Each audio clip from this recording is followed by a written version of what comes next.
അപ്പോൾ നമ്മളുടെ ഇൻവെൻട്രീസിലെ first question ആണ് ക്വസ്റ്റ്യൻ നമ്പർ 1. ഓക്കെ, സോ കമ്പനിയുടെ പേര് ആൽഫ ലിമിറ്റഡ്. അവരുടെ പണി എന്താണ്? അവർ bar running ബിസിനസ്സിലാണ്.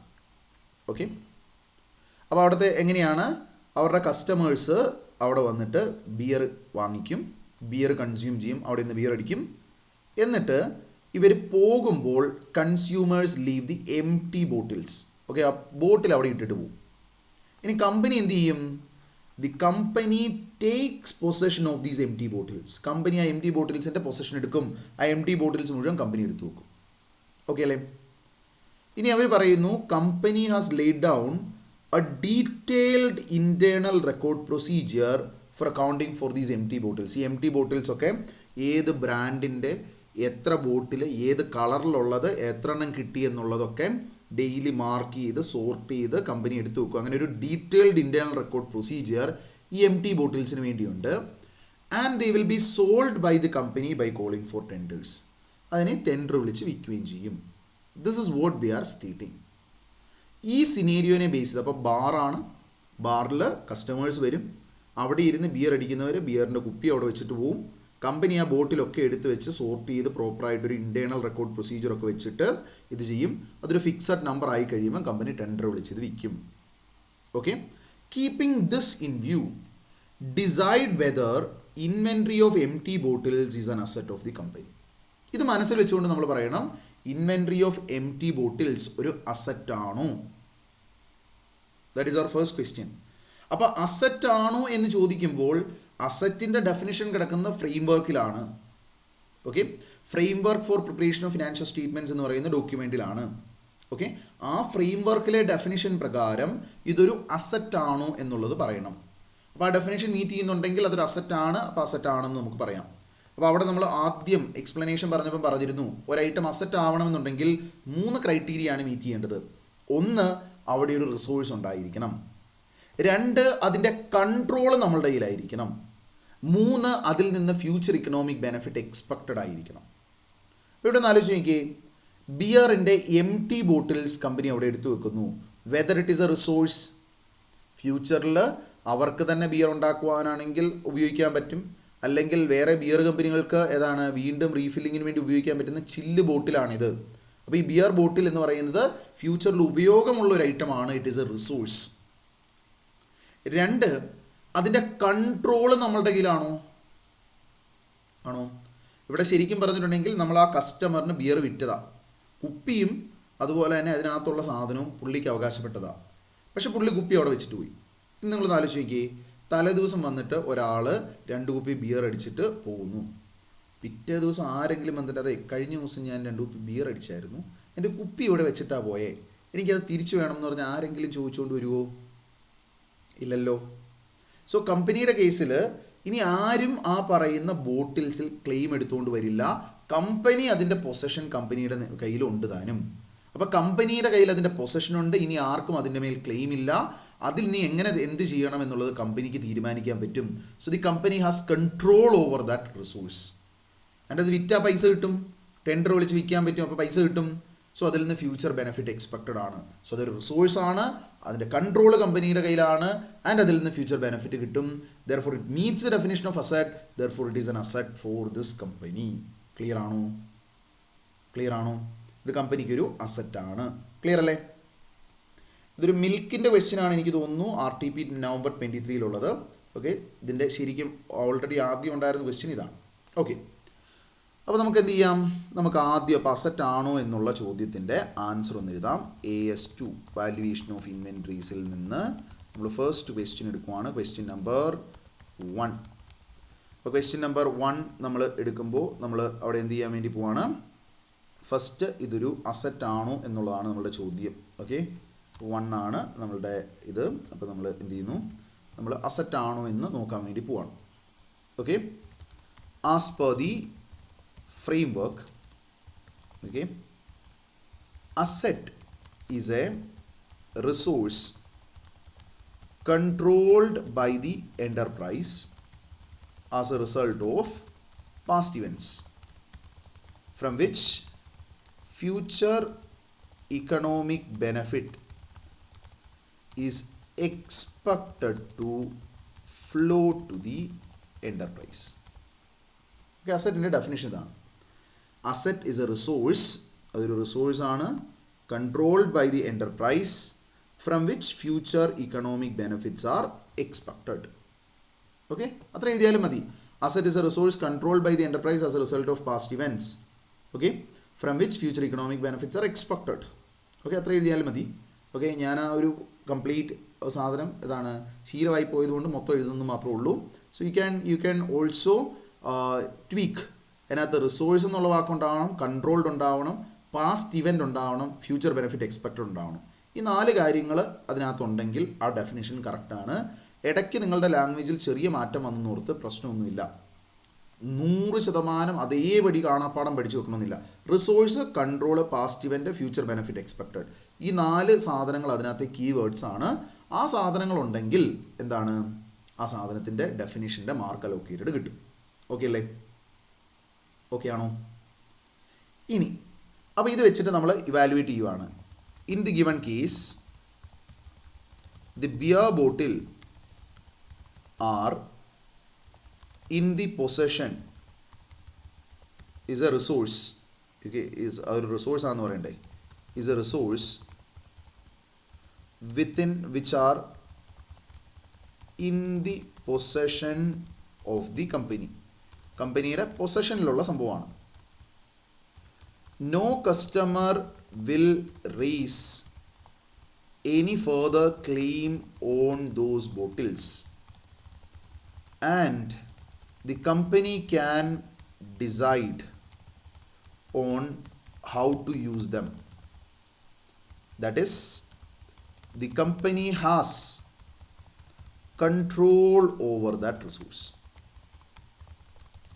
Okay, control over that resource. Then the company can benefit from it by selling it by calling tenders. Tender വിളിച്ച് വിറ്റ് അതിൽ നിന്ന് കമ്പനിക്ക് ബെനിഫിറ്റും കിട്ടും.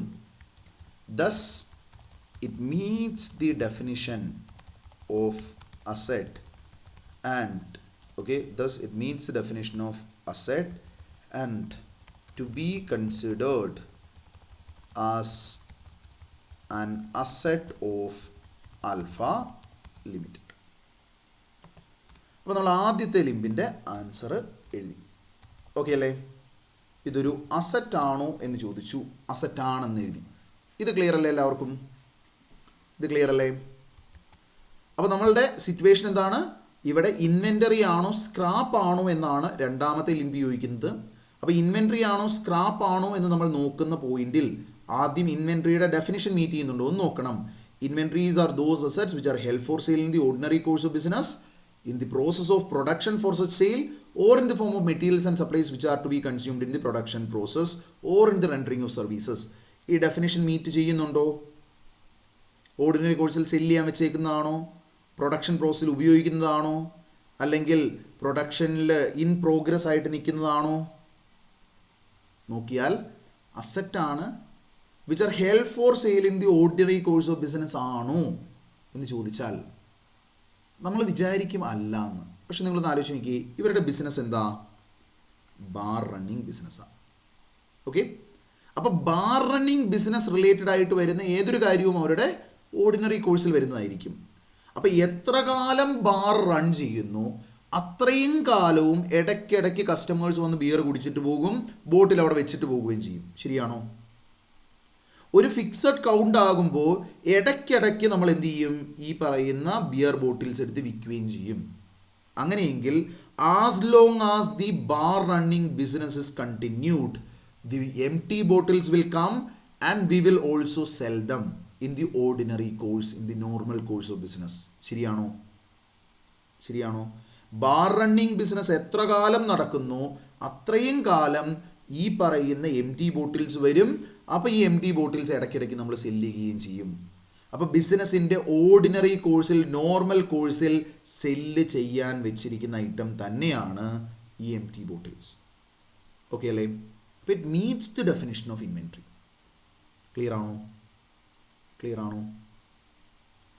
ഇനി ഇൻവെൻ്ററിയുടെ ഡെഫിനിഷൻ മീറ്റ് ചെയ്താൽ മാത്രം പോരാ, അത് ഇമ്മെറ്റീരിയൽ ഐറ്റം ആണോ മെറ്റീരിയൽ ഐറ്റം ആണോ എന്നുള്ളത് നമ്മൾ നോക്കണം.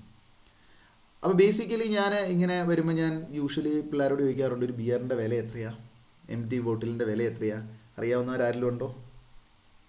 ഏകദേശം ഒരു ബിയറിൻ്റെ വില അല്ലെങ്കിൽ ഒരു ബിയർ ബോട്ടിലിൻ്റെ വില. എനിക്ക് ചില ക്ലാസ്സിലൊക്കെ കിട്ടിയിട്ടുണ്ട്, കൃത്യം വളരെ ആക്യുറേറ്റ് ആയിട്ടൊക്കെയാണ് ആൻസർ പറയുന്നത്. അതായത് സാർ ഒരു ബിയറിന് നോർമലി 130 മുതൽ 170 രൂപ വില, ഇനി ബിയർ ബോട്ടിൽ 8 രൂപ. നേരെ സ്ട്രെയിറ്റ് അവേ എനിക്ക് ആൻസർ കിട്ടാറുണ്ട് ഇടയ്ക്കൊക്കെ. ഓക്കെ, അപ്പോൾ നമുക്ക് ബിയറിൻ്റെ വാല്യൂ നോർമൽ രീതിയിൽ ചിന്തിച്ചാൽ ബിയറിൻ്റെ value it will be more than 100.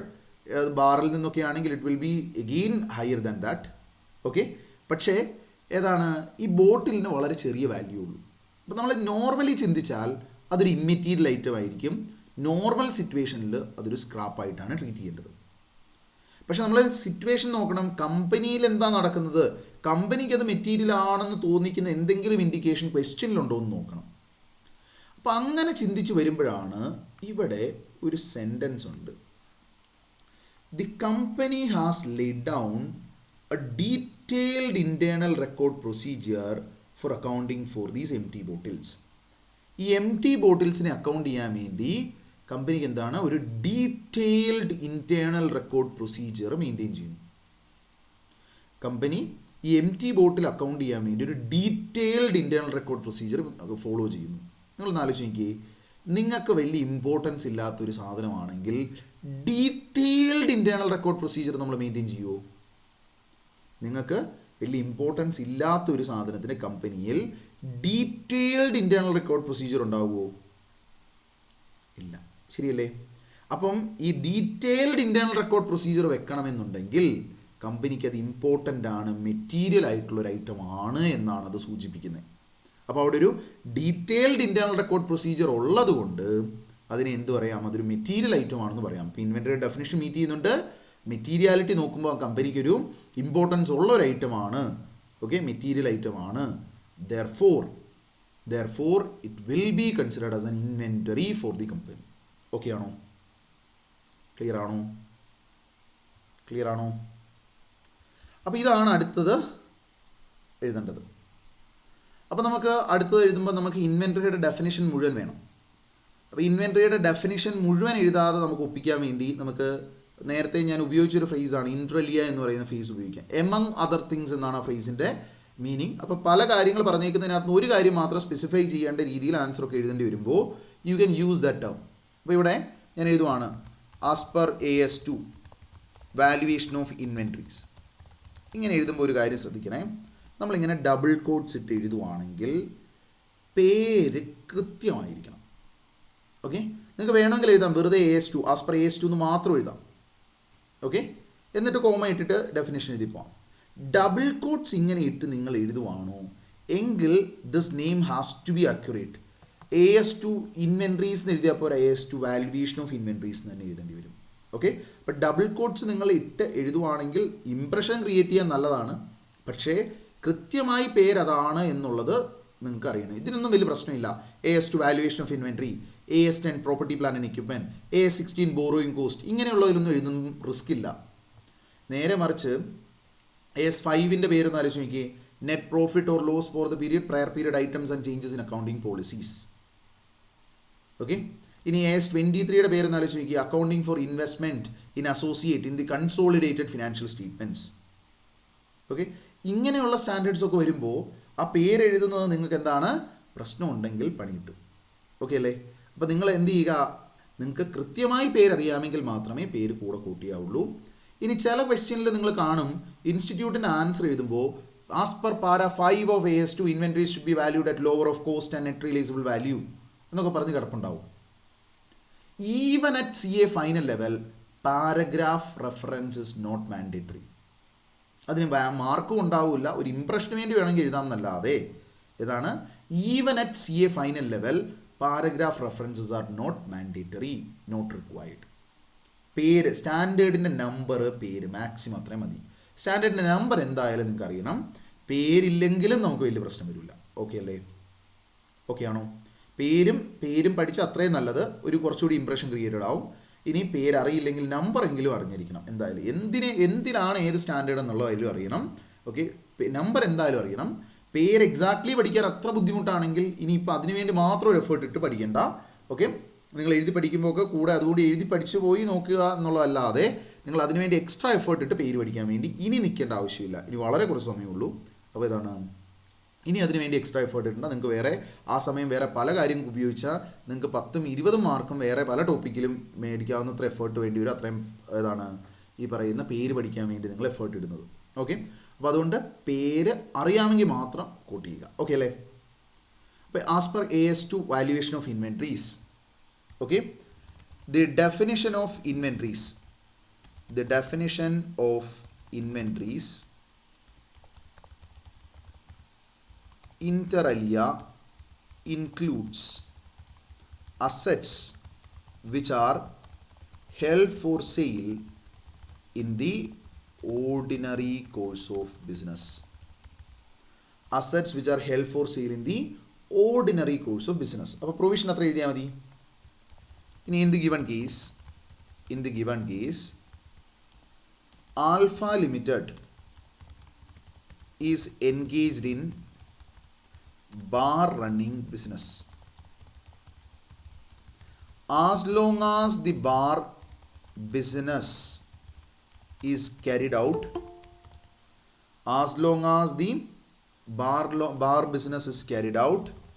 the empty bottles will arise and it will be sold by calling tenders. This will be an ordinary recurring activity, and thus the empty bottles can be considered as an asset which are held for sale in the ordinary course. Okay അല്ലേ? Fine. ഇനി the company had laid down a detailed internal record procedure to record these empty bottles, which duly signifies its materiality. Being a material item which meets the definition of inventory, empty bottles, okay, inventory of empty bottles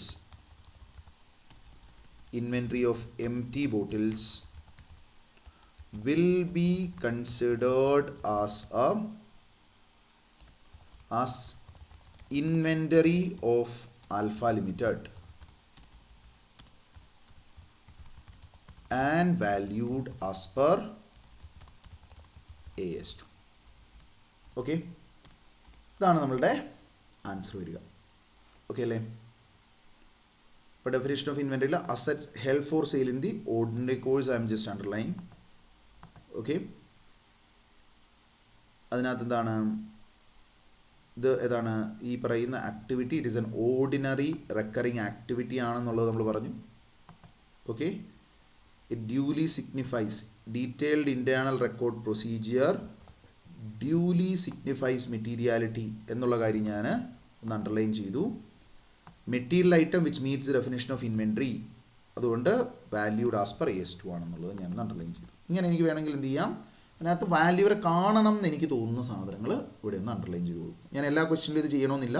നിങ്ങൾക്ക് just ഒരു idea കിട്ടാൻ വേണ്ടി മാത്രം ഞാൻ എന്ത് ചെയ്യുന്നു മാത്രമേ ഉള്ളൂ, അണ്ടർലൈൻ ചെയ്യുന്നേ ഉള്ളൂ. എല്ലാത്തിലും ഞാനിങ്ങനെ ഇരുന്ന് അണ്ടർലൈൻ ചെയ്യണമെന്നില്ല കേട്ടോ. ഫൈൻ.